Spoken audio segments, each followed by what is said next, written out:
వంగలపూడి శ్రీ విజ్ఞాన brilliant school ఆధ్వర్యంలో సంక్రాంతి సంబరాలు 3 రోజుల పాటు సాగే సంక్రాంతి పండుగలో మొదటి రోజున 4 మార్గాల కోడలలో వేయబడే పెద్ద మంట. అప్పటి నుండి ఇంతకంటే మరింత వేడితో ఉత్తరాయణ సూర్యుడు రాబోతున్నాడనే సంకేతం. దక్షిణాయనంలో ఉండే నిద్ర బద్ధకంతో సహా దగ్ధం చేయాలనే సంకేతంతో చీకటితోనే భోగిమంట వేస్తారు. ఇంట్లో ఉండే పాత కలప సామానులు, వస్తువులు, ఎండు కొమ్మలు లాంటివి భోగి మంటలో వేసి తగలబెడతారు. వీటన్నింటినీ దారిద్ర్య చిహ్నాలుగా భావించి తగలబెట్టాలంటారు. వేసవిలో వేడికి తగలబడే వాటిని గుర్తించాలనే మరొక సంకేతం కూడా ఇందులో దాగి ఉంది. భోగి పండ్లు అంటే రేగు పండ్లు. ఇది సూర్యునికి ప్రీతిపాత్రమైన పండుగ. సూర్యుని రూపం, రంగు, పేరు కలిగిన రేగు పండ్లతో నాణేలను కలిపి పిల్లల తలపై పోస్తారు.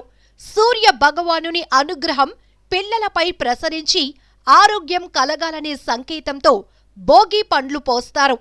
మిగిలిన రోజులలో నల్ల నువ్వులు వాడరు.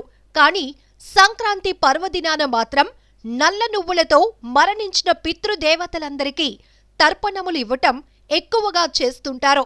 దీన్నే పెద్దలకు పెట్టుకోవటం అంటుంటారు.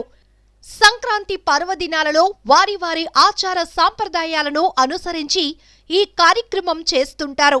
మట్టితో ఒక బొమ్మను సంక్రాంతి పురుషుడు తన వాహనాన్ని ప్రతి సంవత్సరం వేరువేరు వాహనాలపై పురుషుడు వస్తాడు.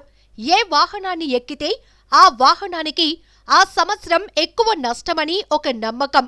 మేళతాళాలను చేసి సంక్రాంతి 3 రోజుల్లో పూజలు చేస్తారు. 4వ రోజు ఈ బొమ్మలను వాళ్లాడిస్తారు.